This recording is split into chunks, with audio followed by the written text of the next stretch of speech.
दोस्तों, ये कहा जाता है कर्तव्य ही धर्म है, प्रेम ही ईश्वर है, सेवा ही पूजा है और सत्य ही भक्ति है।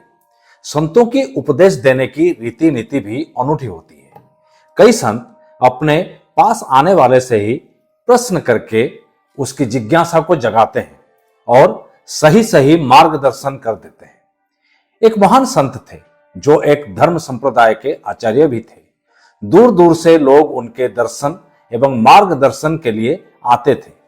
सहज तथा सरल रीति से वे उपदेश देते थे। एक दिन एक युवक उनके पास आया और कहने लगा, मुझे आपका शिष्य बनना है, आप मुझे अपना शिष्य बना लीजिए।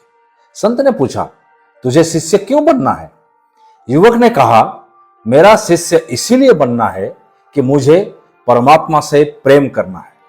संत ने कहा, इसका अर्थ यह है कि तुझे परमात्मा से प्रीति करनी है, परंतु मुझे एक बात बता दे कि क्या तुझे तेरे घर के किसी व्यक्ति से प्रेम है? युवक ने कहा, ना, किसी से भी मुझे प्रेम नहीं है। तब फिर संत ने पूछा, तुझे तेरे माता पिता भाई बहन पर स्नेह आता है क्या? युवक ने कहा, गुरुजी, संसार के बारे में आप तो मुझसे ज्यादा जानते हो। पूरी दुनिया स्वार्थ से घिरी हुई है। ये सब मिथ्या और मायाजाल है। मुझे किसी पर कोई स्नेह भाव नहीं आता, इसलिए तो मैं आपकी शरण में आया हूं। तब संत ने कहा, बेटा, मेरा और तेरा कोई मेल नहीं। तुझे जो चाहिए वो मैं नहीं दे सकता। युवक ये सुनकर स्तब्ध हो गया। उसने कहा, गुरुजी, संसार को मिथ्या मानकर मैंने किसी से प्रीत नहीं की। सब कहते थे कि परमात्मा के साथ प्रीत जोड़ना है तो किसी संत के आश्रम में जाना चाहिए, वो सही मार्गदर्शन करा सकते हैं, पर आप तो इनकार कर रहे हैं। संत ने कहा, देख बेटा, यदि तुझे तेरे परिवार से प्रेम होता, जिंदगी में तूने तेरे निकट के लोगों में से किसी से स्नेह किया होता, तो उसी प्रेम को मैं विशाल बनाकर परमात्मा के चरणों तक ले जाने का मार्गदर्शन कराता। छोटे से पेड़ बड़ा बनता है, पर बड़े बनने के लिए पेड़ तो होना चाहिए। जब तूने किसी से प्रेम किया ही नहीं है, तो तेरे भीतर परमात्मा के प्रति प्रेम की गंगा कैसे बहा सकता हूं?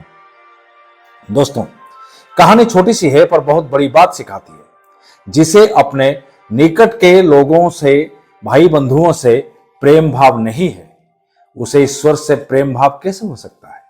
यह बिल्कुल वही बात हो गई कि हम अपने घर के पास वाले मंदिर तो कभी जाते नहीं, पर टूरिस्ट बनकर देश के बड़े बड़े मंदिर जरूर घूमते हैं। दोस्तों, हम अपने आसपास के लोगों और उनके प्रति हमारे कर्तव्यों से मुंह नहीं मोड़ सकते। यदि हमें आध्यात्मिक कल्याण चाहिए तो अपने मानव धर्म और कर्तव्यों का भी उत्तम रीति से पालन करना होगा। जाते जाते हर बार की तरह मैं फिर कहना चाहूंगा, दोस्तों, आप जैसा कोई नहीं, आप किसी से कम नहीं। अगर मन में है भरोसा तो जरूर पूरी होगी मन की आशा।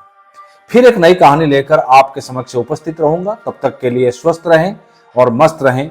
धन्यवाद।